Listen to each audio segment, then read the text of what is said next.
హల్లెలూయా. ప్రియమైనటువంటి దేవుని బిడ్డలారా, అందరము కలిసి దేవుని యొక్క వాక్యాన్ని జాగ్రత్తగా వినండి. ఎందుకంటే మనకి ఈరోజు దొరికినటువంటి వాక్యము మరలా రేపు దొరకదో తెలియదు.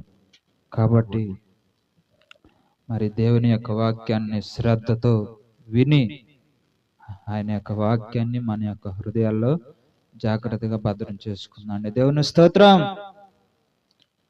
గలతీయులకు రాసిన పత్రిక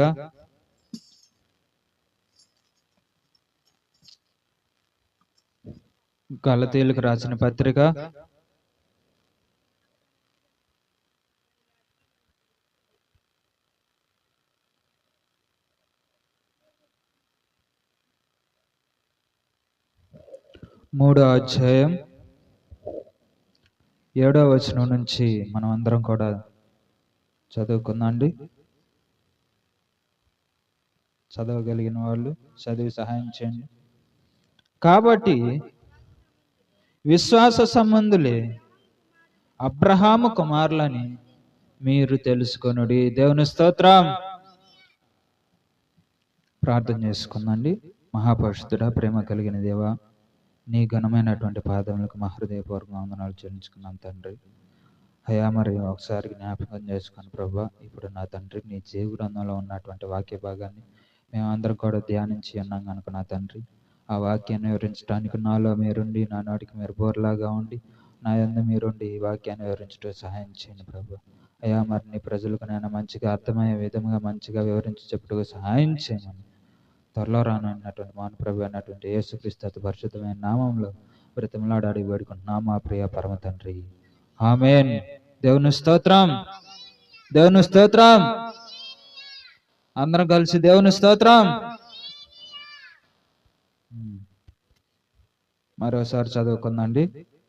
ఈరోజు అంశం ఏంటంటే విశ్వాస సంబంధులే దేవుని కుమారులు. దేవుని స్తోత్రం. గలతీయులకు రాసిన పత్రిక 3వ అధ్యాయం 7వ వచనం నుంచి చదువుకుందండి. కాబట్టి విశ్వాస సంబంధులే అబ్రహాము కుమారులని మీరు తెలుసుకొనుడి. దేవుని స్తోత్రం. 6వ వచనం చదవండి. అబ్రహాము దేవుని నమ్మెను, అతనికి నీతిగా ఎంచబడెను. దేవుని స్తోత్రం. దేవుని స్తోత్రం. కాబట్టి ప్రియమైనటువంటి దేవుని బిడ్డలారా, ఇక్కడ దేవుని యొక్క వాక్యములో మనం చూసుకున్నట్లయితే అబ్రహాము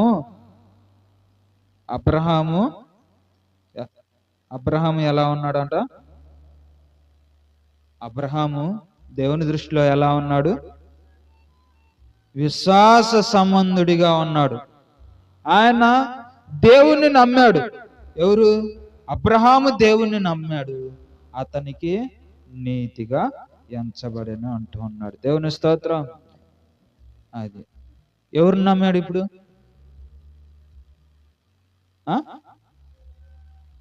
దేవుణ్ణి నమ్మాడు. దేవుని స్తోత్రం. నెక్స్ట్, కాబట్టి విశ్వాస సంబంధులే దేవుని కుమారులని మీరు తెలుసుకొనుడి అంటూ ఉన్నాడు. హల్లెలూయా. విశ్వాస సంబంధముగా ఉన్నటువంటి వాళ్ళు మాత్రమే ఎవరు కుమారులంట? అబ్రహాము కుమారులంట. అబ్రహాము కుమారులుగా ఎంచబడతారంట. ఈ మాట ఎవరిని అన్నాడు? ప్రభు అయినటువంటి యేసుక్రీస్తు వారు ఈ భూమి మీదకి వచ్చినప్పుడు ఎవరిని అన్నాడు? అబ్రహాము. పొట్టి జాకయ్య కాదు,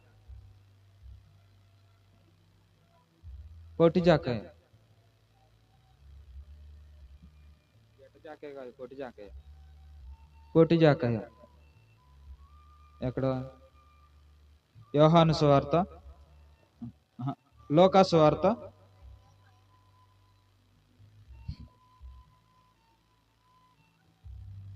19వ అధ్యాయం 9వ వచనం చదవండి.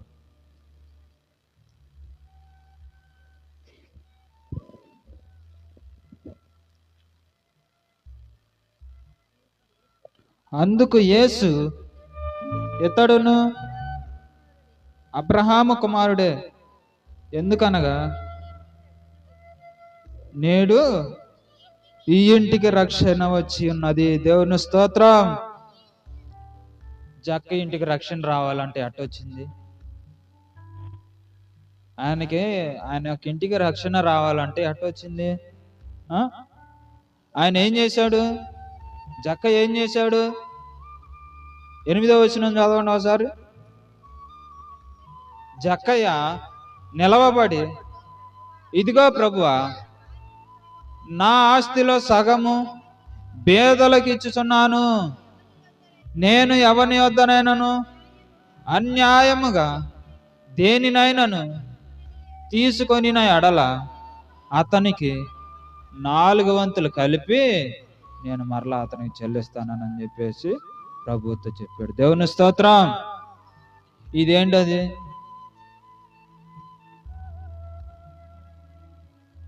ఇది ఎందుకు చెల్లించాడు అంటే 9వ వచనంలో ఏమన్నాడు? ఇతడును అబ్రహాము కుమారుడే, నేడు ఈ ఇంటికి రక్షణ వచ్చి ఉన్నది అన్నాడు. ఇలాగ రక్షణ రావాలంటే, మన ఇంటికి రక్షణ రావాలంటే మనం ఏం చేయాలి? పాపం తీసివేసుకోవాలి. ఇంకా అదేంటది? అక్రమములు కట్టుకోవటం. అక్రమాలు చిన్నప్పటి నుంచి ఎవరెవరి కాడైతే నువ్వు తీసుకున్నావో, ఎక్కడైతే నువ్వు భోజనాలు కానీ ఎక్కడైనా సరే భోజనాలు చేసినా, ఎక్కడైనా సరే నువ్వు మరి డబ్బులు తీసుకున్నా, లేకపోతే మరి ఫ్రీగా మరి వస్తున్నానని చెప్పేసి తీసుకున్నా, అక్కడ ఏ వస్తువు అయితే తీసుకున్నావో దానికి 4 వంతులు కలిపి అక్కడ జక్కయ్య ఇచ్చాడు. దేవుని స్తోత్రం. దేవుడు మనల్ని ఏం చేయమంటున్నాడు? మనం కూడా విశ్వాస సంబంధముగా ఉండాలి, దేవుని కుమారులము అని అనిపించుకోవాలి. జక్కయ్య ఇంటికి రక్షణ వచ్చినట్లుగా మన ఇంటికి కూడా రక్షణ రావాలి అని అంటే దేవుడు మనల్ని ఏం చేయమంటున్నాడు? దేవుడు ఏం చేయమంటున్నాడని? అక్రమాలు కట్టుకోవాలంట. పాపాలు అట్ట క్షమించబడితే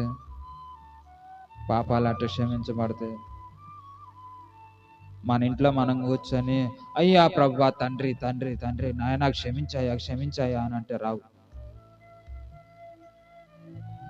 చర్చి దేనికి ఉంది? అందరం కూడుకొని ప్రార్థన చేయటం. మరి ఆ చర్చిలోకి వచ్చి ఏం చేయాలి? నీ పాపాలు ఒప్పుకోవాలి. నా ఎదుట కాదు, దేవుని ఎదుట నువ్వు ఒప్పుకోవాలి.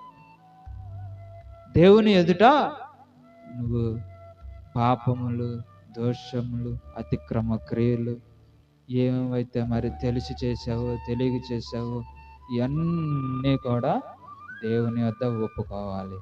ఒప్పుకుంటే దేవుడు మనకి క్షమాపణ ఇస్తాడు. బూతులు తిట్టినా, లేకపోతే కొట్టినా, దొంగతనం చేసినా, అబద్ధాలు ఆడినా, తన్నినా, కత్తిపోటు లాంటి మాటలు మాట్లాడినా, వ్యతిరేకంగా ఉన్నా, ఎట్లా ఉన్నా సరే దేవునికి వ్యతిరేకమైనటువంటి పనులు నువ్వు ఏమేమైతే చేసి ఉన్నావో వాటిలన్నిటిని కూడా ఎక్కడ ఒప్పుకోవాలంట? దేవుని యొక్క ఆలయంలో ఒప్పుకోవాలంటూ ఉన్నాడు. దేవుని స్తోత్రం. కాబట్టి అప్పుడు ఒప్పుకుంటే అప్పుడు మన ఇంటికి రక్షణ వచ్చింది.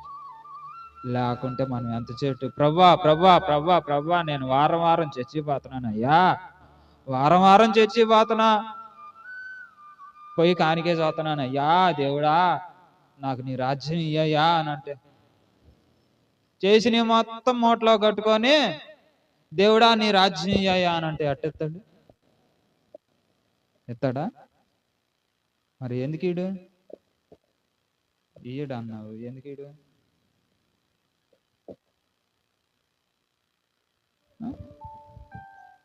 కాబట్టి దేవుని యొక్క రాజ్యము మనకు సొంతం కావాలి అని అంటే దేవుడు చెప్పిన మాట ప్రకారంగా మనము చేయాలి. దేవుని స్తోత్రం. చేసి మన యొక్క ఇంటికి రక్షణ రావాలి. అందుకనే అక్కడ లోకసువార్త 19:10 ఏమంటూ ఉన్నాడు?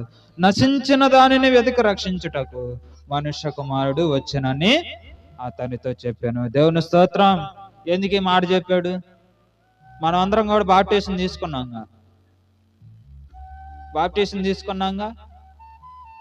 నెల మరి బలారాధనలో పాల్గొంటున్నాంగా, బలారాధన తీసుకుంటున్నాంగా నెల.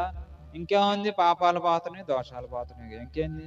మరి దేవుడు ఎందుకు ఈ మాట అన్నాడు? నశించిన దాన్ని వెతికి రక్షించటానికి మనుష్య కుమారుడు వచ్చానని అతనితో చెప్పాను అని అంటున్నాడు. ఎందుకు ఈ మాట చెప్పాడు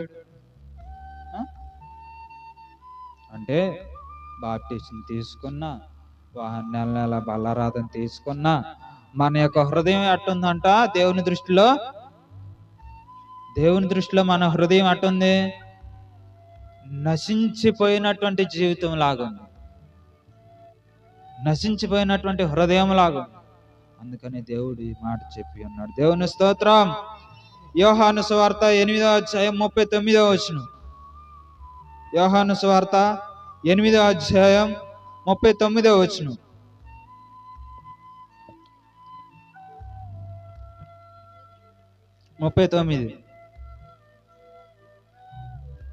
అందుకు వారు ఆయనతో, మా తండ్రి అబ్రహాము అనిరి. యేసు, మీరు అబ్రహాము పిల్లలైతే అబ్రహాము చేసిన క్రియలు చేతురు. దేవుని వలన వినిన సత్యము మీతో చెప్పిన వాడనైనా నన్ను మీరిప్పుడు చంపవెతుకుచున్నారే. అబ్రహాము అట్లు చేయలేదు, మీరు మీ తండ్రి క్రియలే చేయుచున్నారని వారితో చెప్పాను. అందుకు వారు, మేము వ్యభిచారము వలన పుట్టిన వారము కాము, దేవుడు ఒక్కడే మాకు తండ్రి అని చెప్పగా యేసు వారితో ఎట్లాడాను, దేవుడు మీ తండ్రి అయిన ఎడల మీరు నన్ను ప్రేమింతురు. దేవుని స్తోత్రం. ప్రియమైనటువంటి దేవుని బిడ్డలారా, ఇక్కడ ఏమంటూ ఉన్నాడంటే, అక్కడ ఉన్నటువంటి వాళ్ళు ఎవరు చెప్పారు ఈ మాట? ఎవరు చెప్పారండి? యూదులతో యేసు ప్రభు వారు ఈ మాట చెప్తూ ఉన్నాడు. యూదులు అడుగుతున్నారు దేవుణ్ణి, అయ్యా మీరు అబ్రహాము సంతానమని నాకు ఏది ఎన్నో వచనం అండి? 39వ వచనం. అందుకు వారు ఆయనతో, మా తండ్రి అబ్రహాము, మమ్మల్ని కన్న తండ్రి, మా ఆత్మీయ తండ్రి ఎవరైనా అబ్రహాము అన్నారు. అబ్రహాం అనేసరికి దేవుడు అంటున్నాడు, దానికి అంటున్నాడు దేవుడు ఏమని? మీరు అబ్రహాము పిల్లలైతే అబ్రహాము చేసిన క్రియలే మీరు చేస్తారు అన్నాడు. అబ్రహాము చేసిన క్రియలే మీరు చేస్తారు. అబ్రహాము పిల్లలం అని అంటున్నారు కదా, మరి మీరేమో మరి అబ్రహాము చేసిన క్రియలు చేయట్లేదే? మరి అబ్రహాము చేసిన క్రియలు చేస్తారా అంటున్నాడు. ఇంకా కింద వచ్చిన 40 వచ్చిన, దేవుని వలన వినిన సత్యము మీతో చెప్పిన వాడనైనను నన్ను మీరిప్పుడు చంపవెతుకుచున్నారే. అబ్రహాము అట్లా చేయలేదుగా. చాలు చాలు చాలు చాలు చాలు. అబ్రహాము నన్ను చంపాలి, నన్ను ఈ భూమి మీద లేకుండా చేయాలి అని చెప్పేసి చేయలేదు కదా. మరి మీరేంది నన్ను చంపాలి, నన్ను ఈ భూమి మీద లేకపోకుండా నేను ఎక్కడి నుంచి అయితే వచ్చానో మరలా అక్కడ పంపించాలి అని చెప్పేసి మీరు వెతుకుతున్నారేంది? నన్ను చంపాలని వెతుకుతున్నారేంది అని చెప్పేసి దేవుడు ఆయన యొక్క అక్కడ ఉన్నటువంటి యూదులతో దేవుడు చెప్తూ ఉన్నాడు. దేవుని స్తోత్రం. అందుకని ప్రియమైనటువంటి దేవుని బిడ్డలారా, మనము అబ్రహాము పిల్లలము అయితే, అబ్రహాము సంతానము అయితే మనం ఏం చేస్తూ ఉండాలి? జక్కయ్య ఏం చేశాడు? ఆయన యొక్క ఇంటికి రక్షణ తెచ్చుకున్నాడు. ఇతడును అబ్రహాము కుమారుడే అని చెప్పేసి ఆయన చెప్పలా. యూదులు చెప్పినట్లుగా జక్కయ్య చెప్పలేదండి. మరి అటు చెప్పాడు, దేవుడే ఆయనతో చెప్పాడు, ఇతడును అబ్రహాము కుమారుడే, నేడు ఇంటికి రక్షణ వచ్చి ఉన్నది అని చెప్పేసి దేవుడు చెప్పి ఉన్నాడు. దేవుని స్తోత్రం. తర్వాత కీర్తన 100వ అధ్యాయం, కీర్తన 100వ అధ్యాయం 3వ వచనం.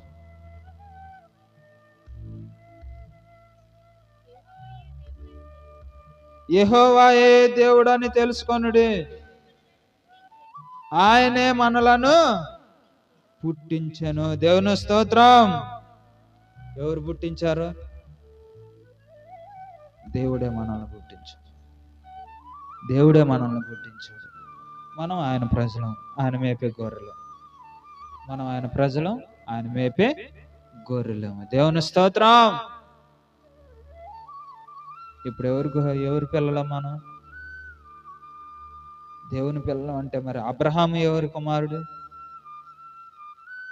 అబ్రహాము దేనికి సంబంధించినటువంటి వ్యక్తి? దేవునికి సంబంధించిన వ్యక్తి, విశ్వాసానికి సంబంధించిన వ్యక్తి, నీతికి సంబంధించినటువంటి వ్యక్తి. దేవుని స్తోత్రం. కనుక ప్రియమైనటువంటి దేవుని బిడ్డలారా, నెక్స్ట్ రోమీయులు రాసిన పత్రిక 4వ అధ్యాయం 24వ వచనం. రోమీయులకు రాసిన పత్రిక 4వ అధ్యాయం 24వ వచనం.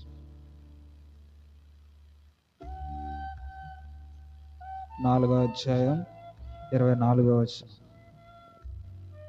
పేజీ నంబర్ 136, క్రొత్త నిబంధన గ్రంథము 4:24.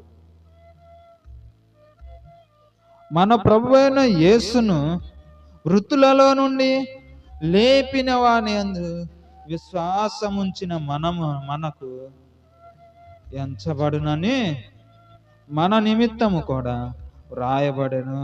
దేవుని స్తోత్రం. మన నిమిత్తం కూడా రాయబడిందంట. మన నిమిత్తం కూడా రాయబడింది అంటున్నాడు. ఏం రాయబడింది? మన ప్రభువైన యేసును మృతులలో నుండి లేపిన వాని యందు విశ్వాసం ఉంచిన మనకు ఎంచబడిన మన నిమిత్తము కూడా రాయబడింది. అంటే మృతులలో నుంచి లేచింది ఎవరు? మృతుల్లో నుంచి లేచింది ఎవరు? దేవుడే. ఎవరైనా నేను తప్ప వేరే ఒక దేవుడు లేడు అంటున్నా. నేను తప్ప వేరే ఒక దేవుడు లేడు అని చెప్పి ఎవరు చెబుతున్నారు? దేవుడు. ప్రభు అయినటువంటి యేసు క్రీస్తు వారు ఆ మాట చెప్పింది.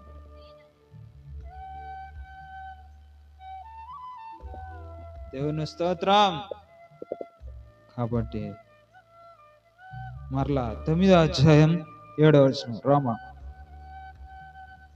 7వ వచనం. అబ్రహాము సంతానమైనంత మాత్రము చేత అందరును పిల్లలు కారు గాని ఇస్సాకు వలనైనది నీ సంతానము అనబడును అంటున్నాడు. అనగా శరీర సంబంధులైన పిల్లలు దేవుని పిల్లలు కారు గాని వాగ్దాన సంబంధులైన పిల్లలు సంతానమని ఎంచబడుదురు. దేవుని స్తోత్రం. ఇక్కడ దేవుడు మనకొక గొప్ప విషయాన్ని ఎక్కడ చెప్తూ ఉన్నాడు. మనకొక గొప్ప విషయాన్ని చెప్తూ ఉన్నాడు. ఎలా చెప్తూ ఉన్నాడంటే అబ్రహాము సంతానమైనంత మాత్రాన అందరూ కూడా పిల్లలు గారు.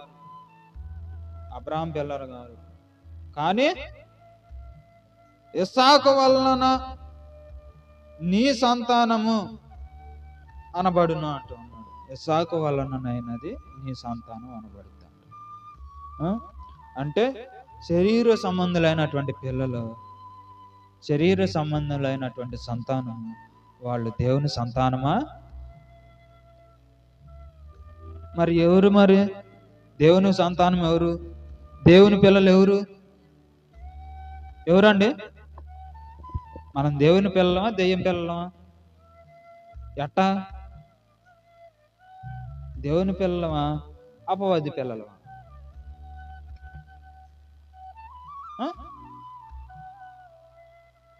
దేవుని పిల్లలం అయితే ఎప్పుడు దేవుని వాక్యాన్ని వింటా ఉంటాం. ఏ ఒక్క రోజు కూడా హాలిడే మరి.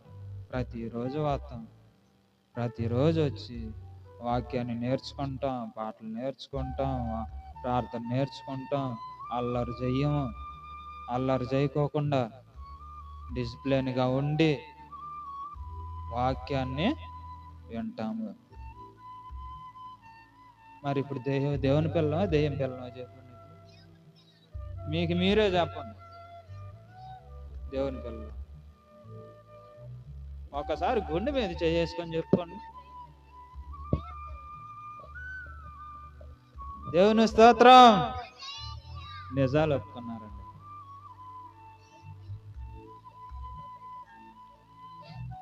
మరి దేవుని పిల్లలమని ఎలా అనిపించుకోవాలి? 8వ వచనం అనగా శరీర సంబంధులైన పిల్లలు దేవుని పిల్లలు కారు గాని వాగ్దాన సంబంధులైన పిల్లలు సంతానమని ఎంచబడదురు. దేవుని స్తోత్రం. వాగ్దాన సంబంధమైనటువంటి పిల్లలు దేవుని పిల్లలు అంట. వాగ్దాన సంబంధముగా వాగ్దానము చేత పుట్టినటువంటి వాళ్ళు దేవుని పిల్లలుగా ఎంచబడతారంట. దేవుని స్తోత్రం. ఎలా? అబ్రహాము కుమారుడైనటువంటి ఎవరు? అబ్రహాం కొడుకు ఎవరండి?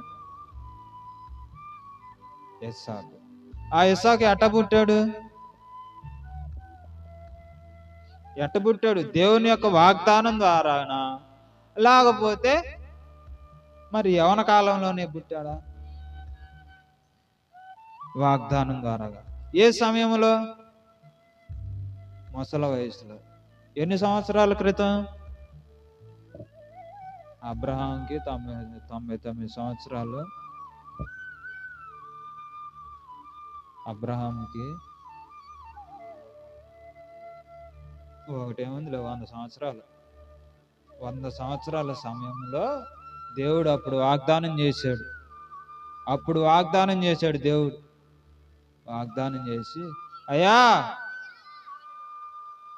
నెక్స్ట్ సంవత్సరం ఇదే సమయానికి నేను వస్తా.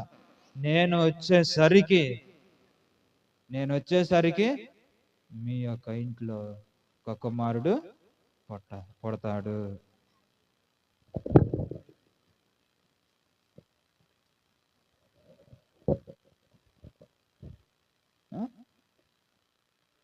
నీ ఇంట్లో పుడతాడు. ఎవరైనా? ఇస్సాకు. దేవుని స్తోత్రం. మరి అలా పుట్టాడు అని అంటే ముందుగా ఎవరు చెప్పారు? దేవుని యొక్క దూతలు చెప్పారు. దేవుడే దిగిరాల ఆ టైంలో. దేవుని దూతలు చెప్పారు. అప్పుడు వచ్చి అబ్రహాం కాడికి వచ్చి అబ్రహాం ఇంట్లో భోజనం చేసి అప్పుడు చెప్పారు, ఆయన్ని ఆశీర్వదించారు. ఆయన భార్యను ఆశీర్వదించారు. దేవుని స్తోత్రం. తర్వాత అందుకని ఇక్కడ ఏమంటూ ఉన్నాడు? వాగ్దాన సంబంధులైనటువంటి పిల్లలు మాత్రమే దేవుని సంతానముగా ఎంచబడతారు అని అంటూ ఉన్నాడు. దేవుని స్తోత్రం. శరీరానుసారమైనటువంటి పిల్లలు వాటికి దేవుని సంబంధులు కారంట. శరీరానుసారమైనటువంటి పిల్లలు అని అంటే ఎట్లా? ఏ కాటికి కూడా ఈ భూమి మీద అట్ట జీవించాలి, ఈ భూమి మీద అట్ట నడుచుకోవాలి, ఈ లోకంలో ఉన్నటువంటి ఆశలు ఇవన్నీ కూడా ఎలా అనుభవించాలి, ఏంది ఈ భూమి మీద ఉన్నంత కాలం కూడా సుఖ సంతోషాలతో ఎట్లా ఉండాలి, ఏంది అని చెప్పేసి ఈ లోకానుసారమైనటువంటి ఆలోచనల ప్రకారంగా నడుచుకుంటూ ఉంటారు. ఆ నడుచుకునేటటువంటి వాళ్ళే ఎవరండి? శరీరానుసారమైనటువంటి పిల్లలు. దేవుని స్తోత్రం. ఆ తర్వాత గలతీయులకు రాసిన పత్రిక 3వ అధ్యాయం 26వ వచనం. గలతీయులకు రాసిన పత్రిక 3వ అధ్యాయం 26వ వచనం. యేసుక్రీస్తునందు మీరందరూ విశ్వాసము వలన దేవుని కుమారులై ఉన్నారు. క్రీస్తులోనికి బాప్తిస్మము పొందిన మీరందరూ క్రీస్తును ధరించుకొని ఉన్నారు. దేవుని స్తోత్రం. హల్లెలూయా. ఇక్కడ మరి గొప్ప గొప్ప మర్మాన్ని దేవుడు చెప్తున్నాడు. ఏంటంటే యేసుక్రీస్తునందు మీరందరూ కూడా విశ్వాసం వలన దేవుని కుమారులై ఉన్నారు అంటారు. విశ్వాసం ద్వారాగా దేవుని కుమారులుగా ఉన్నామంట. విశ్వాసం ద్వారాగా అబ్రహాము దేవుని నమ్మాడు. అతని యొక్క జీవితంలో గొప్ప అద్భుతమైనటువంటి ఆశ్చర్యమైనటువంటి కార్యములు చూశాడు. అద్భుతమైనటువంటి ఆశ్చర్యమైనటువంటి కార్యాలు చూసి ఉన్నాడు. దేవుని స్తోత్రం. కాబట్టి ప్రియమైనటువంటి దేవుని బిడ్డలారా, తర్వాత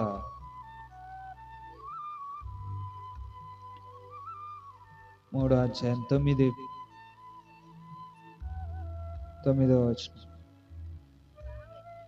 కాబట్టి విశ్వాస సంబంధులే విశ్వాసము గల అబ్రహాముతో కూడా ఆశీర్వదింపబడదురు. దేవుని స్తోత్రం. ఇంకా పైన 2 లైన్లు ఉన్నాయి కదా, అవి చదవండి. 2 లైన్లు. నీయందు అన్యజనులు అందరూ ఆశీర్వదింపబడుదురు అని అబ్రహాము నాకు సువార్తను ముందుగా ప్రకటించాను. దేవుని స్తోత్రం. అబ్రహాముకి సువార్తను ముందుగానే ప్రకటించాడంట.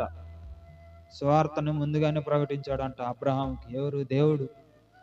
దేవుడు ముందుగానే సువార్త ప్రకటించాడు. ఎలా ప్రకటించాడు? ఆయన యొక్క వాక్కు ద్వారాగా, వాక్కుతో. ఇప్పుడు నేను ఇలా మాట్లాడుతా ఉన్నాను.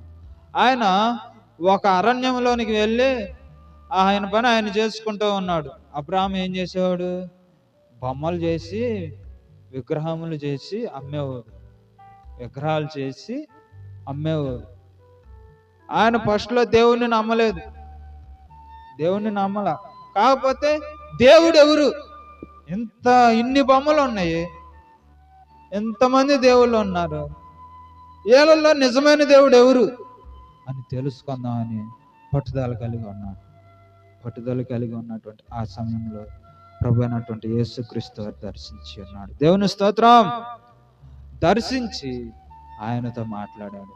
అయ్యా, నువ్వు ఇక్కడ కాదయ్యా, నువ్వు నీ ఇంటి నుంచి, నీ తల్లిదండ్రుల ఇంటి నుంచి, నీ బంధుమిత్రుల ఇంటి నుంచి, నీ స్నేహితుల కాడ నుంచి విడిచిపెట్టేసి, నువ్వు నివాసం చేసేటటువంటి ఆ యొక్క ఊరిని విడిచిపెట్టేసి నేను చూపించే దేశానికి వెళ్ళిపోనా. ఆయన పలానా సాడ పో అనల్లా, నేను చూపించే దేశానికి నువ్వు వెళ్ళిపో అన్నాడు. పలానా కోసూరుకు పో, పలానా అందుకూరుకు పో, లేకపోతే అచ్చంపేట పో, సత్తెనపల్లి పో అని చెప్పేసి అనలేదు. ఎట చెప్పాడు?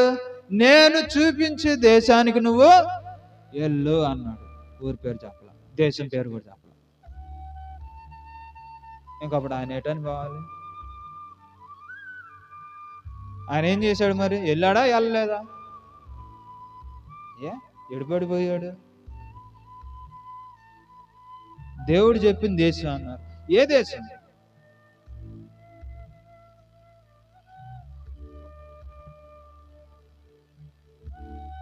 దేవుని స్తోత్రం. స్టార్టింగ్ ఏం చేశాడంటే ఐగుప్తు దేశానికి వెళ్ళిపోయాడు. ఐగుప్తు దేశానికి వెళ్ళాడు. ఐగుప్తు దేశంలో ఫరో రాజు అన్నాడు. ఫరో రాజు. ఆ ఫరో రాజు ఏంటంటే, భార్యాభర్తలు కనుక అక్కడికి వెళ్ళిపోతే భర్తను చంపి భార్యనే తన వశం చేసుకుంటాడు. లేదు అన్నా చెల్లెళ్ళు అనుకోండి, అన్నను వదిలేస్తారు. ఏం చేయరు. అలాంటి పరిస్థితుల్లో ఉన్నటువంటి ఆ యొక్క ఐగుప్తు దేశంలోనికి అబ్రహాం వెళ్ళాడు. అబ్రహాం వెళ్ళి అక్కడ వెళ్ళేటప్పుడు వాళ్ళిద్దరు ఏమనుకున్నారు? అబ్రహాం ఏమనుకున్నాడు? మన ఇద్దరం భార్యాభర్తలు అని చెప్పేసి తెలిస్తే నన్ను చంపుతారు, నిన్ను మరి అక్కడే ఉంచుకుంటారు, నిన్ను అక్కడే ఉంచుకుంటారు, నన్ను చంపేస్తారు అని చెప్పేసి అంటే, సరే మనం పని చేద్దాం. ఏం పని?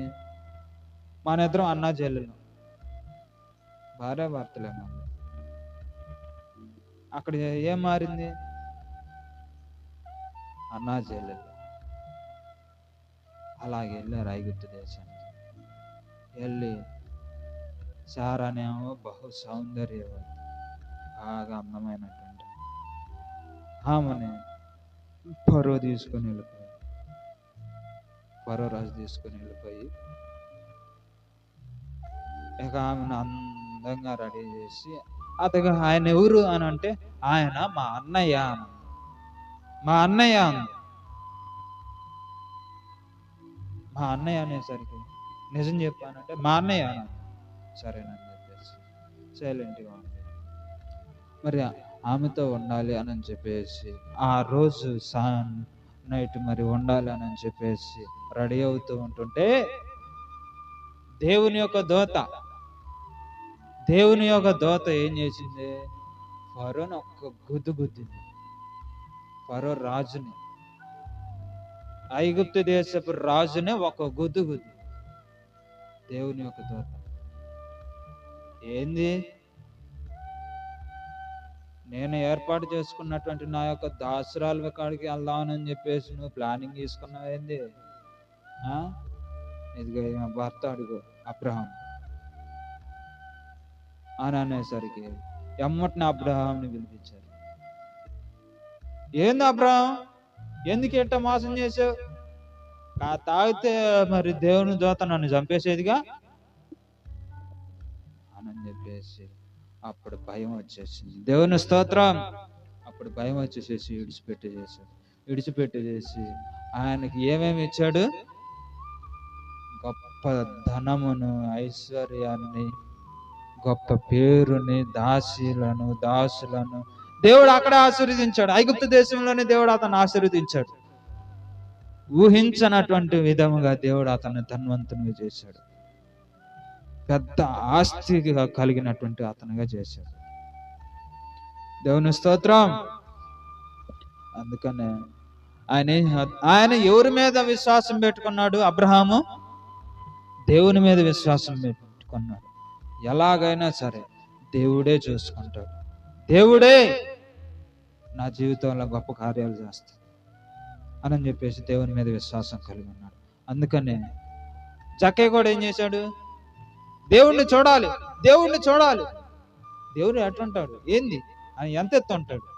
నా కాడికి పొట్టిగా ఉంటాడా? నా కాడికి ఎత్తుగా ఉంటాడా? లేకపోతే ఆకాశం అంత ఎత్తుగా ఉంటాడా? ఎంత ఎత్తు ఉంటాడు? ఆయన రూపురేఖలు ఏంది? ఆయన ఎలా మాట్లాడతాడు? ఏంది అద్భుతమైన ఆశ్చర్యమైనటువంటి కార్యాలు జరిగిస్తాడు అంట. ఏంది ఎలా ఉంటాడు ఏందని చెప్పేసి చూడాలి అని చెప్పేసి ఆయన పొట్టిగా ఉన్నాడు కదా, జనాల్లోకి పోతేనేమో ఆయన దొక్కేస్తున్నాడు. జనాల్లోకి పోతే ఆయన దొక్కేస్తుంటే ఆయన పరిగెత్తుకుంటా పోయి యేసు ప్రభు ఆ దారిని వస్తున్నాడు అని చెప్పేసి తెలుసుకొని పరిగెత్తుకుంటా పోయి మేడి చెట్టు ఎక్కి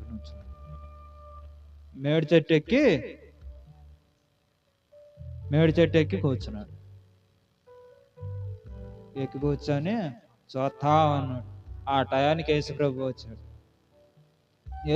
వచ్చి ఆ మేడి చెట్టు సరీజుగా నేను చూసి ఎట్ట తలకాయ పైకి జక్కయ్యా, నువ్వు త్వరగా దిగిరా, నేను నీ ఇంట్లో బస చేయాల్సింది. నేను నీ ఇంట్లో బస అంటే భోజనం, అప్పట్లో భోజనం చేయాలి కాబట్టి నువ్వు తొందరగా దిగిరా. ఆయన తొందరగా దిగొచ్చి ఏం చేశాడు? జక్కే జక్కే ఇంటికి వెళ్ళిపోయాడు. ఆయన ఇంటికి తీసుకొని పోయినప్పుడు అప్పుడు దేవుడు ఆయనకి ఇంటికి రక్షణ ఇచ్చాడు. దేవుని స్తోత్రం. యేసు ప్రభువుని చూస్తానని నేను నమ్మకంతో ఉన్నటువంటి వ్యక్తి ఎలా మారిపోయాడు? దేవుని కుమారుడిగా మారిపోయాడు. దేవుని స్తోత్రం. ఈ రోజున ఈ దినమున నువ్వు నేను మనం అందరము కూడా దేవుని కుమారులముగా మార్చబడాలి. దేవుని కుమారులం అని అనిపించుకోవాలి అని అంటే మనం ఏం చేస్తే అనిపించుకోగలుగుతాము? చెడ్డ పనులు చేస్తే అనిపించుకోగలుగుతామా? దేవునికి వ్యతిరేకమైనటువంటి కార్యాలు చేస్తే అనిపించుకోగలుగుతామా? అనిపించుకోలేము. మరి ఎలా అనిపించుకోగలుగుతాం? వారం వారం వాక్యం విన్నా, వారం వారం వాక్యం చదివినా, రోజు వాక్యం చదివినా కానీ మన యొక్క హృదయం దేవునికి నచ్చాలి. దేవునికి నచ్చితేనే, లేకపోతే వాటికి మనకి పరలోక రాజ్యంలో ఎడంకాలు కూడా స్థానం లేదు, ఎడంకాలు పెట్టడానికి కూడా స్థానం లేదు. దేవుని స్తోత్రం. పరలోక రాజ్యంలో చేర్చబడాలంటే ఎట్టుంటే చేర్చబడతాము? ఎట్టుంటే చేర్చబడతామండి? ప్రకటన గ్రంథం తీయండి ఒకసారి. ప్రకటన గ్రంథము 21వ అధ్యాయం. అందరు త్వరగా తీయాలి. ప్రకటన గ్రంథము 21వ అధ్యాయం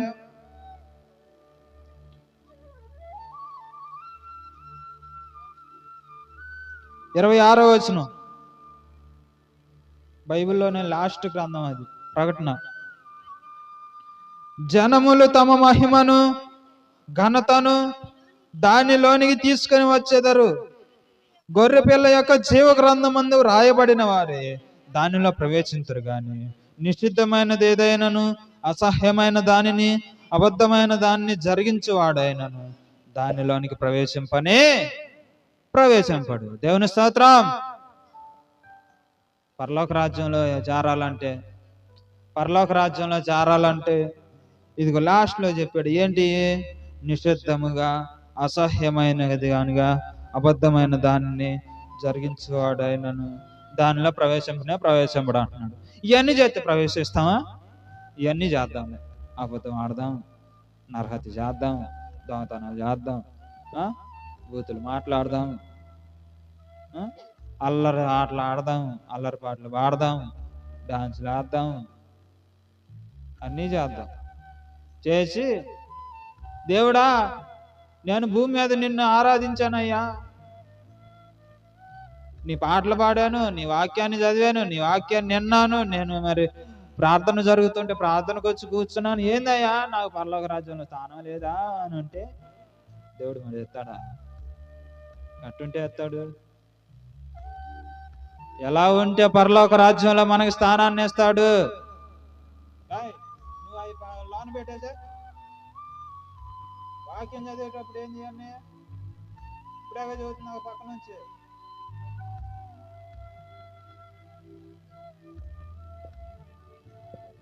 దేవుని స్తోత్రం. దేవుని వాక్యాన్ని శ్రద్ధగా వినాలి.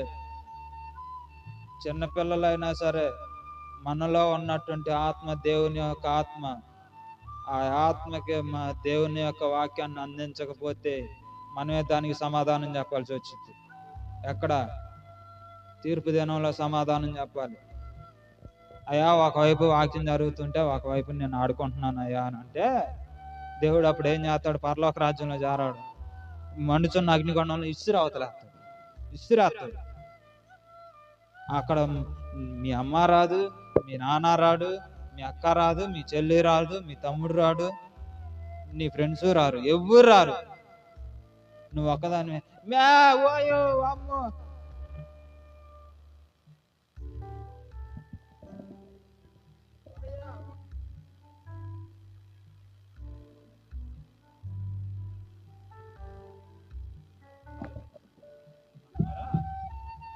ఎవరు కూడా ఆలోచించు. మరి అందుకే మరి ఇక్కడికి వచ్చినప్పుడు నేను ఎందుకు మిమ్మల్ని కొట్టేది? కొడుతున్నాను అని చెప్పేసి మీకు పాపం. అందుకే మీకు దాకా నాకు తెలుసులే,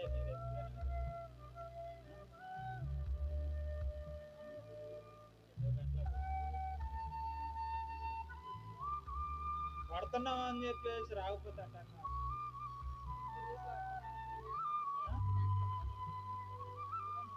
ఇదిగో ఇటు ఇక్కడ ఓన్లీ దెబ్బలతోనే పోయేది. దేవుని వాక్యాన్ని కనుక శ్రద్ధగా కనుక వినకపోతే, ఆ వాక్యం ప్రకారంగా మనం నడుచుకోకపోతే అక్కడ ఉండిద్ది. ఇదిగో ఇటు ఆ పొయ్యిలో బాగా మంటేసి దాంట్లో ఏలు పెట్టి నరకం అంటే ఏంటిదో ఎక్కడే అర్థమైంది. మరి ఏళ్ళు పెట్టను అంటున్నావు, వాక్యం నేర్చుకొని అంటున్నావు, తన్నులు తినకూడదు అంటున్నావు. ఏందమ్మా ఏందంట? ఏంది ఇంకా నేర్చుకునేది? మాట్లాడుతున్నా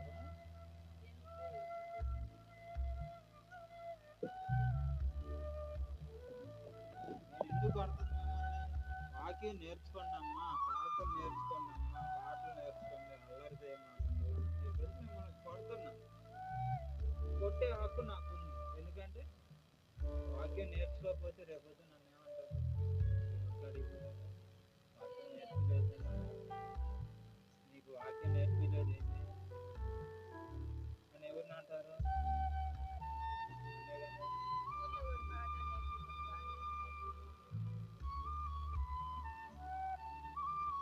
స్కూల్లో పాఠాలు నేర్పిపోయినా చెయ్యనా కానీ రాము వచ్చినా కానీ ఎవరిని అంటారు?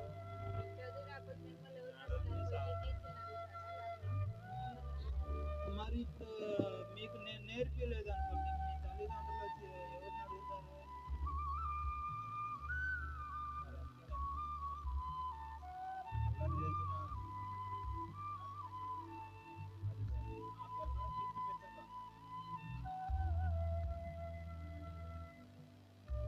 దేవుని స్తోత్రం.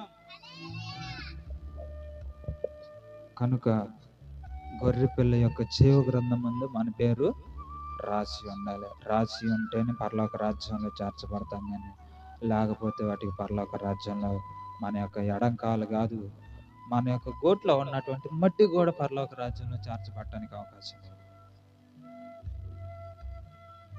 అవకాశం లేదు. నరకం అంటే అట్టుండిద్ది. ఇక్కడ ఊల్ని మన పొయ్యిలో ఉన్నటువంటి మంట మన షర్టు కంటుకుంటేనే అమ్మో నేను కాలిపోతున్నాను అని చెప్పేసి దాన్ని ఆర్పటానికి నీళ్లు పోస్తాము, ఇసుక పోస్తాము, ఎన్నో విధాలుగా ప్రయత్నిస్తాము. కరెంటు షాక్ కొట్టినా కానీ అతన్ని కర్రలు తీసుకొని మావులు బాదరు పావును కొట్టినట్టు కొడతారు. పెటా పెటా పెటా పెటా అని కొడతారు. మరి పెటా పెటా అని కొడతారు. ఎందుకు? ఆ కరెంట్ షాక్ నుంచి విడిపించడానికి. దేవుని స్తోత్రం. దేవుడు కూడా అంతేనండి. దేవుడు కూడా అంతే. పరలోక రాజ్యంలో మనల్ని చేర్చడానికి దేవుడు మనల్ని తంతాడు కూడా, మనల్ని కొడతాడు కూడా, మనల్ని కొట్టి ఆయన ఒక మంచి మార్గంలో నడిపిస్తాడు. కానీ ఆయన నువ్వు నన్ను కొడతావేందయ్యో, నువ్వు నన్ను కొడితే వాటికి నేను ఊరుకోను అని అంటే, సర్లయ్యా అట్టయితే వాటికి నేను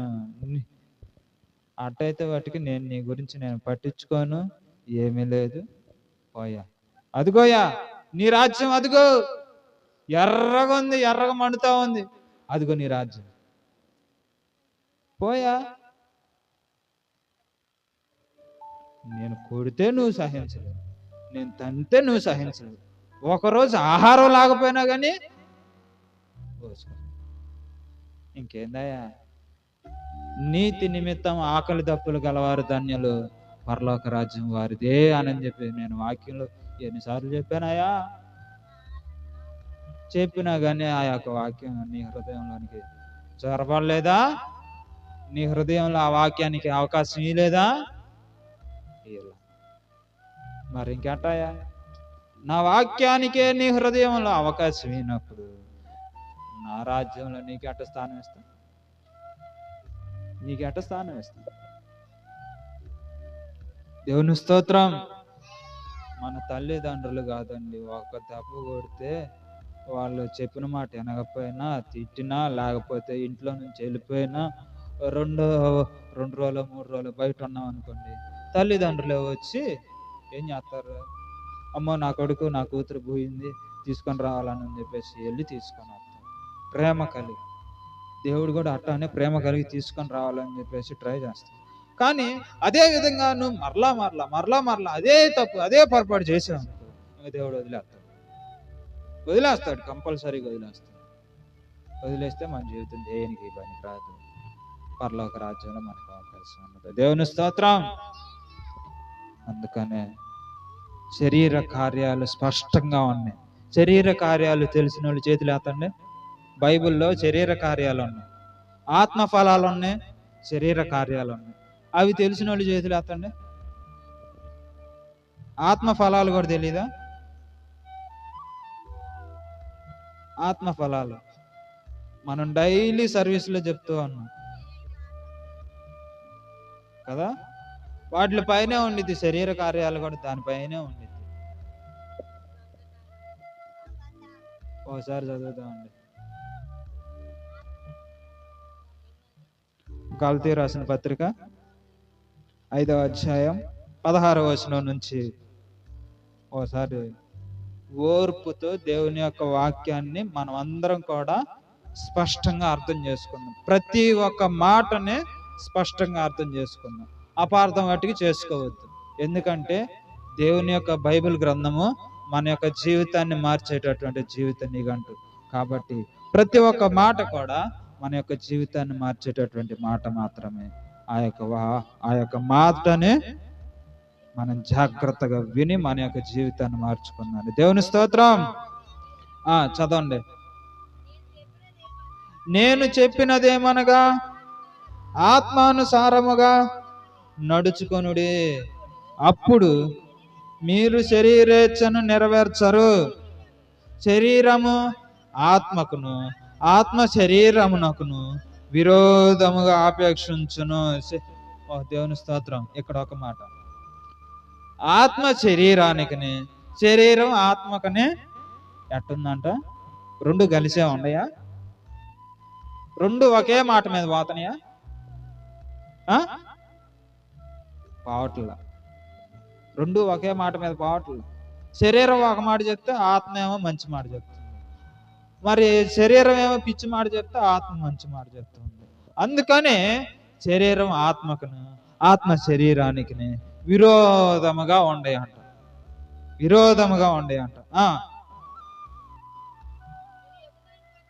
ఇవి ఒకదానికొకటి వ్యతిరేకముగా ఉన్నాయి. కాబట్టి మీరేవి చేయనిచ్చేంచుతురు వాటిని చేయకుందరు. మీరు ఆత్మచేత నడిపింపబడిన ఎడల ధర్మశాస్త్రమునకు లోనైన వారు కారు. శరీర కార్యములు స్పష్టమైనవి ఎక్కడి నుంచి చెప్తూ ఉన్నాడు. శరీర కార్యాలు అండర్లైన్ చేసుకోండి. ఈ వాక్యాన్ని అండర్లైన్ చేసుకోండి. శరీర కార్యాలు ఏంటి అని అంటే టక్కుని చెప్పవచ్చు. శరీర కార్యాలు ఎన్నో వచనం? 19వ వచనం నుంచి 19వ వచనం 19వ వచనం నుంచి 22వ వచనం దాకా ఈ వాక్యాన్ని అండర్లైన్ చేసుకోండి.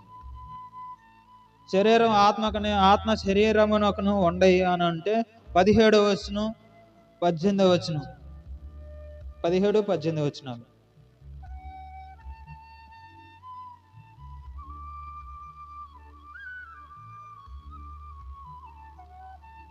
తొందరగా 17వ వచనం నుంచి 22 దాకా పెట్టుకున్నారా?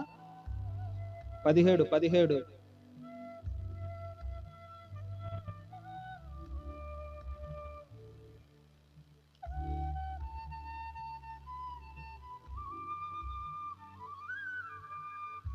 19 కాడి నుంచేమో శరీర కార్యాలు, 17, 18 వచనాలేమో ఆత్మ శరీరమునకును శరీరం ఆత్మకును వ్యతిరేకంగా ఉండేవి అని చెప్పేసి అక్కడ క్లారిటీగా మనకి స్పష్టంగా చెప్తూ ఉన్నాడు. దేవుని స్తోత్రం. 19వ వచనం చదవండి. 19వ వచనం, శరీర కార్యములు స్పష్టంగా ఉండే అంట.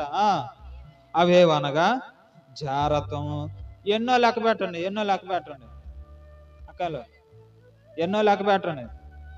జారత్వము, అపవిత్రత, కాముకత్వము, విగ్రహారాధన, అభిచారము, ద్వేషములు, కలహములు, మత్సరములు, క్రోధములు, కక్షలు, భేదములు, విమతములు, అసూయలు, మత్తతులు, అల్లరితో కూడిన ఆటపాటలు మొదలైనవి, వీటిని గూర్చి నేను మునుపు చెప్పిన ప్రకారమును బట్టి వాటిని చేయువాడు దేవుని రాజ్యమును స్వతంత్రించుకొనరని మీతో స్పష్టంగా చెప్తున్నాను అన్నాడు. దేవుని స్తోత్రం.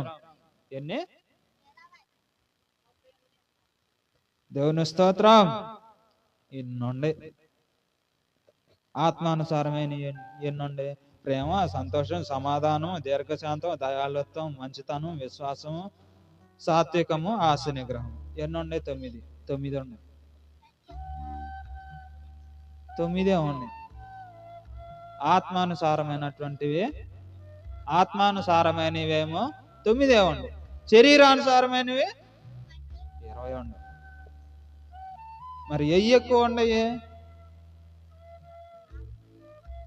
మనిషిని బలపరిచే ఎక్కువ ఉండయా, మనిషిని నాశనం చేసే ఎక్కువ ఉండయా? చెప్పండి.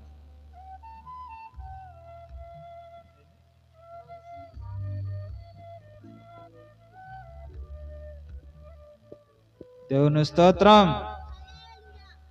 ఇప్పుడు మనం ఏట్ల ప్రకారంగా నడుచుకోవాలి? శరీర కార్యాల, ఆత్మానుసారమైన కార్యాల? దేవుడా, అందరూ చెప్పాలి.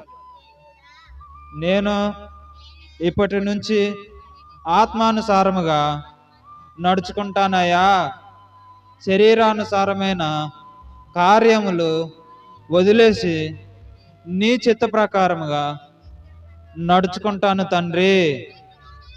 ఆమేన్. అది ఇప్పుడు ఏడ మాట ఇచ్చారు? ఇప్పుడు ఏడ మాట ఇచ్చారు? ఓ పిల్లలు, ఇప్పుడు ఏడ మాట ఇచ్చారు? దేవుని వద్ద మాట ఇచ్చారు. దేవుని వద్ద మాట ఇచ్చారు. నేను కూడా ఇచ్చా మాట, మీతో పాటు నేను కూడా ఇచ్చాను. నేను తప్పిపోయినా, మీరు తప్పిపోయినా, ఎవరి ఆత్మకు వాళ్ళే ఉత్తరవాదులు. దేవుని స్తోత్రం. ఈ వాక్యాన్ని ఇంటికి పోయినా సరే దీన్ని జాగ్రత్తగా చదవండి. ఇవి ఏమేమి ఉండే ఏంది అని చెప్పేసి జాగ్రత్తగా చదవండి. ఏమేమి తప్పులు ఉన్నాయి మనలో, ఏమేమి పొరపాట్లు ఉన్నాయి చూడండి. చూసి వీటిల్లో మనలో ఏముండే? అల్లరితో కూడిన ఆటపాటలు ఉన్నాయా? విగ్రహారాధన ఉందా? వ్యభిచారం ఉందా? ద్వేషాలు ఉన్నాయా?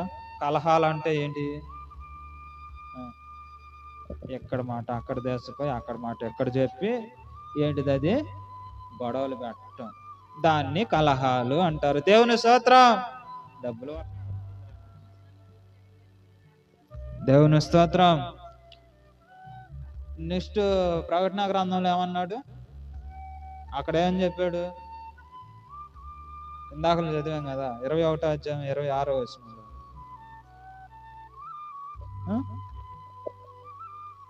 21వ అధ్యాయం 27వ వచనంలో చెప్పాడు. ఏమంటది? నిషిద్ధమైనదే గాని, అసహ్యమైనదే గాని, అబద్ధమైన దాన్ని జరిగించే ప్రతివాడు కూడా దేంట్లో ప్రవేశింపడంట? పరలోక రాజ్యంలో ప్రవేశింపడంట. జీవ గ్రంథంలో పేరు కూడా ఎక్కదంట. దేవుని స్తోత్రం. ఇవి కూడా ఉండే, అబద్ధాలు ఉండే, అసహ్యం ఉంది, దొంగతనాలు ఉంది, నిషిద్ధమైనది ఉంది. ఇక్కడ 4 వచ్చింది. ఇక్కడ 4, అక్కడ ఎన్ని? శరీర కార్యాలు 16. ఇక్కడ 4, అవి 16, 20. ఇంకా ఉండే. బైబిల్ మొత్తం జరిగితే ఇంకా వస్తాయి. దేవుని స్తోత్రం. శరీర కార్యాలు ఎక్కువగా ఉన్నాయి, ఆత్మానుసారమైనటువంటి కార్యాలు తక్కువగా ఉన్నాయి. ఎందుకంటే ఆత్మానుసారంగా నడుచుకుంటే మన యొక్క జీవితాన్ని సక్రమంగా నడిపించుకోగలుగుతాం. దేవుని స్తోత్రం. దేవుని స్తోత్రం. ఇప్పుడు మాట ఇచ్చాం కదా దేవుని సన్నిధిలో, ఆ మాటను అందరం జ్ఞాపకం చేసుకోవాలి. ఈ మాటని సీరియస్గా తీసుకుంటేనే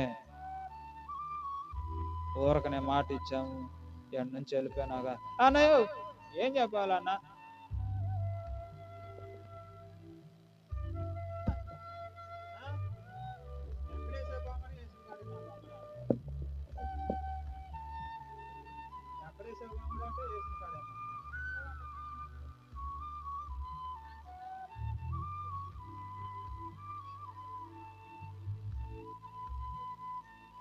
దేవుని స్తోత్రం.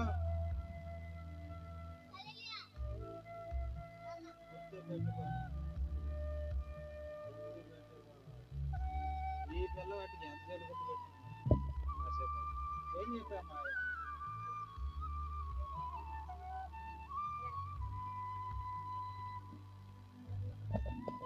దేవుని స్తోత్రం. మనలను ఆయన యొక్క రాజ్యంలోనికి చేర్చుకోవటానికి, మనలను ఆయన యొక్క రాజ్యంలోనికి చేర్చుకోవటానికి, మనలను విశ్వాస సంబంధులనుగా ఉంచి అబ్రహాము కుమారులనుగా చెప్పాడు.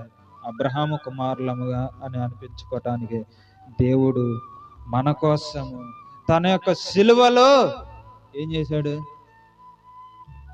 ఊరక ఉయ్యాల చంపాలి ఉయ్యాడా? తన యొక్క సిలువలో 2 చేతుల్లో 2 కాళ్ళల్లో మేకులు గుచ్చించుకున్నాడు. నెత్తి మీద ముళ్ళ కిరీటం. ఆ ముళ్ళ కిరీటం వెళితే ఉందంటే ఎట్టన్నా కానీ ఆ ముళ్ళు ఆడదాకపోయినాయి, లోన మెదడులోకి వెళ్ళిపోయినాయి. ఒక్కొక్క ముళ్ళు లోన మెదడులోకి వెళ్ళిపోయింది.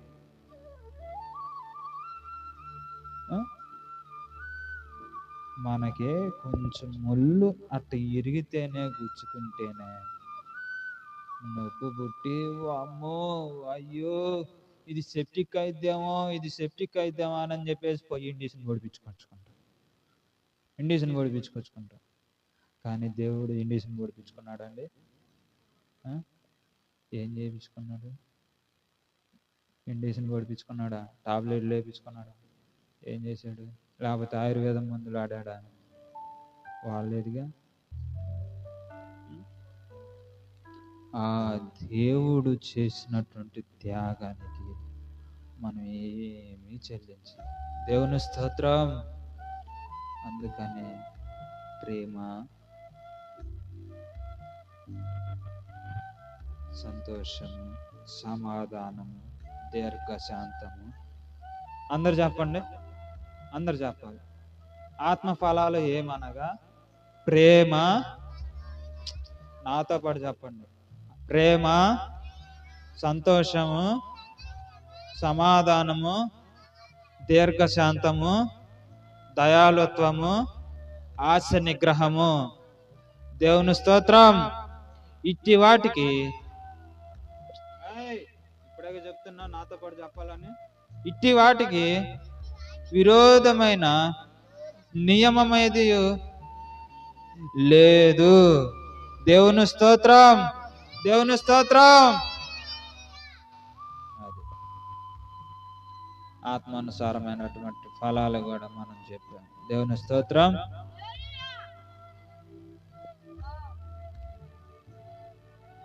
కాబట్టి విశ్వాస సంబంధులముగా ఉండి దేవుని కుమారులముగా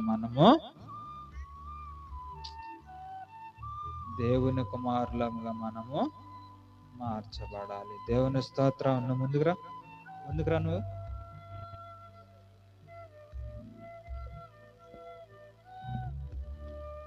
దేవుని స్తోత్రం. ఇప్పటి వరకు ఏమి నేర్చుకున్నావు? నీరసం వచ్చింది కదా, ఇన్ని నీరసం వచ్చింది కదా. ఏమేమి తెలుసుకున్నాము? ఆత్మ ఫలాలు, శరీర ఫలాలు, విశ్వాసము. 3 విషయాలు నేర్చుకున్నాం. దేవుని స్తోత్రం. 4 విషయాలు నేర్చుకున్నాం రక్షణ కూడా. దేవుని స్తోత్రం. రాత్రి ఏమి నేర్చుకున్నా? కూర్చన్నా రాత్రి అన్నావు కదా.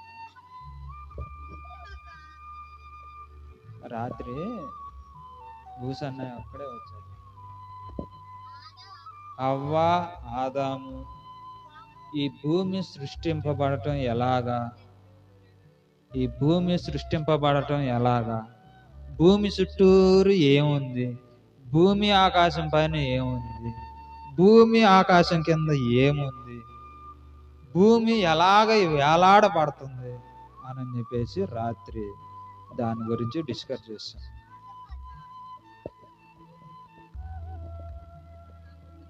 వింటారా? దేవుని స్తోత్రం. సాయంత్రము విందాం. దేవుని స్తోత్రం. హల్లెలూయా. ఈ కొత్త వాక్యాన్ని దేవుడు ఆశీర్వదించి దీవించును గాక. ఆమేన్. ఈ యొక్క వాక్యాన్ని మన యొక్క హృదయములలో దేవుడు మన యొక్క హృదయం అనే పలకల మీద ప్రింట్ చేయను గాక. ఆమేన్. ప్రార్థన చేసుకుందండి. ప్రార్థన లేకపోతే పాడదాం.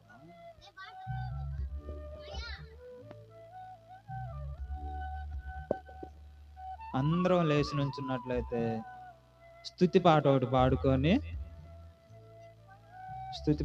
పాడుకొని ప్రార్థన ముగించుకుందండి. దేవుని స్తోత్రం.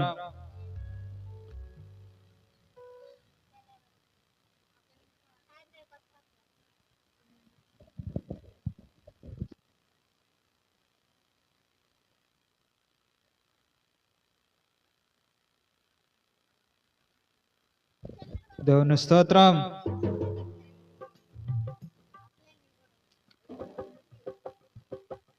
అందరం కీర్తన 150 అధ్యాయం 1వ వచనం నుంచి అదే పాట. కీర్తన 150 అధ్యాయం అందరు తీయాలి.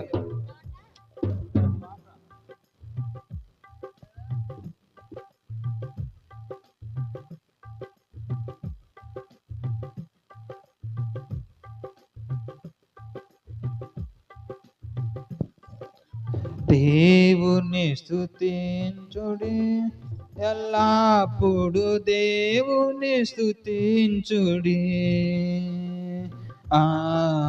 దేవుని స్తుతించుడి, ఎల్లప్పుడు దేవుని స్తుతించుడి. అందరం లేచి నుంచోవాలి.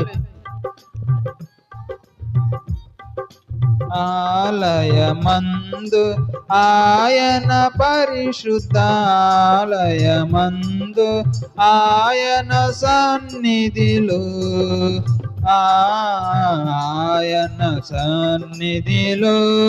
ఎల్లప్పుడు దేవుని స్తుతించుడి.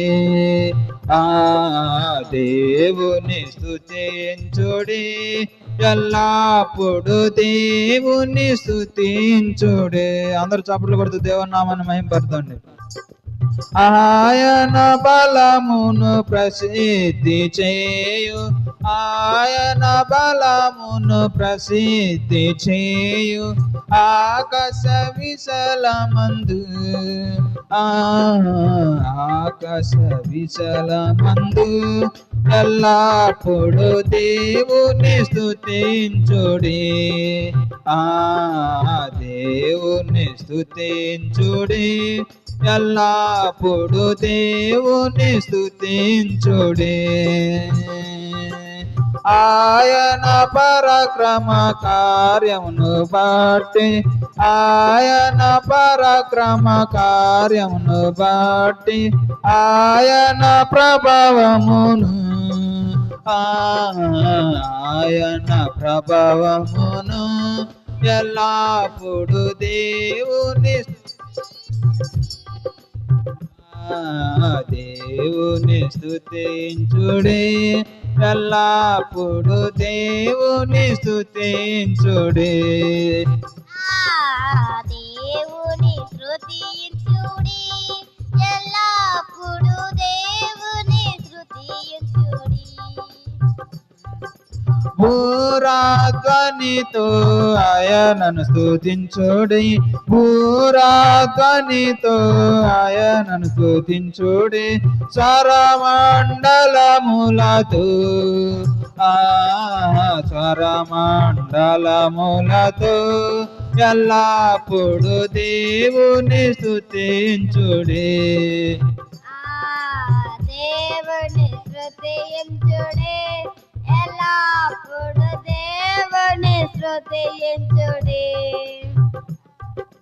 తాంబురతోను నాట్యముతోను, తాంబురతోను నాట్యముతోను, తాంతి వాద్యములాతో తాంతి వాద్యములాతో ఎల్లప్పుడు దేవుని స్తుతించుడి. దేవుని స్తుతించుడి, ఎల్లప్పుడు దేవుని స్తుతించుడి. పిల్లన గ్రోవులు చల్లగనూది, పిల్లన గ్రోవులు చల్లగనూది, ఎల్ల ప్రజలు చేరి ఎల్ల ప్రజలు చేరి ఎల్లప్పుడు దేవుని స్తుతించుడి. దేవుని స్తుతించుడి, దేవుని స్తుతించుడి.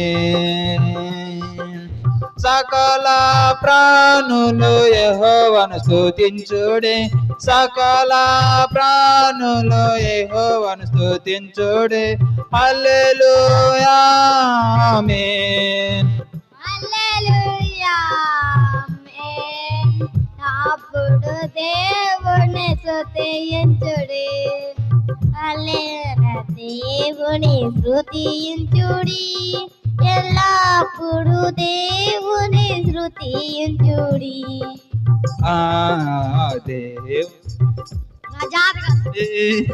ఎల్లప్పుడు దేవుని స్తుతించుడి.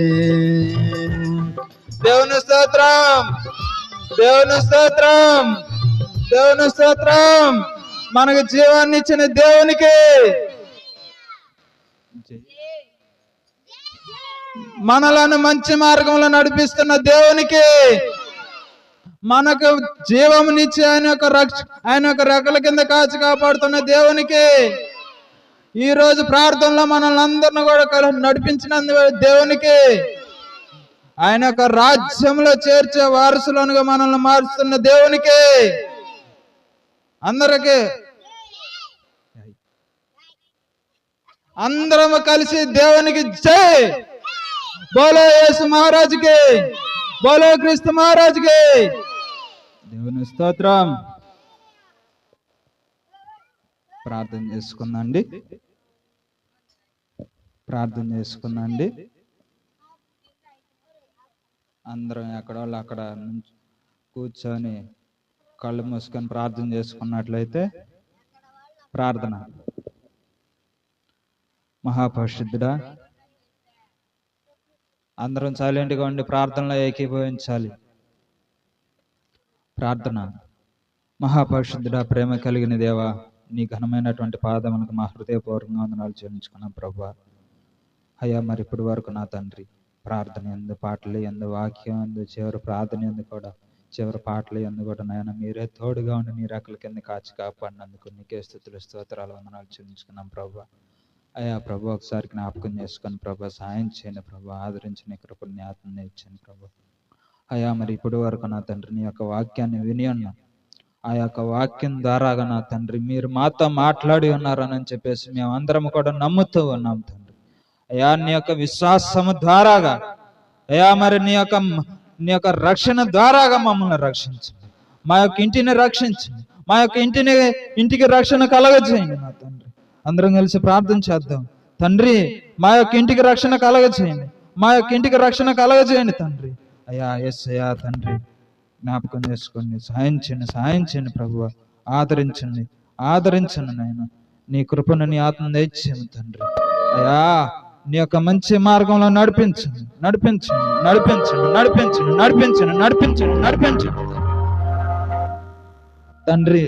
తండ్రి. యేసయ్యా, సహాయం చేయండి ప్రభు. అయ్యా ప్రభువా, నీ యొక్క పరలోక రాజ్యంలో ఉన్నటువంటి జీవ గ్రంథం అందు మా యొక్క పేర్లు రాయబడును గాక. అయా మా యొక్క పేర్లన్నీ కూడా రాయండి నా తండ్రి. అయ్యా రాసి అయ్యా నీ యొక్క రాజ్యంలో మమ్మల్ని అందరిని కూడా చేర్చమని ప్రార్థిస్తున్నాం ప్రభు. అయ్యా మమ్మల్ని అందరిని కూడా చేరుస్తారని చెప్పేసి మేము ఎంత నమ్మకంతో విశ్వాసంతో ఉండి నిన్ను ప్రార్థిస్తున్నాం తండ్రి. ఒకసారి జ్ఞాపకం చేసుకో, సాయం చేయండి ప్రభు. అయ్యా ఎక్కడైతే 2-3 కూడి ఉంటారో వారి మధ్యలో నేను ఉంటాను అని పలికిన దేవా నీకే స్తోత్రాలు. అయ్యా మీరు మా మధ్యలో ఉన్నారని చెప్పేసి మేము నమ్ముతున్నాం.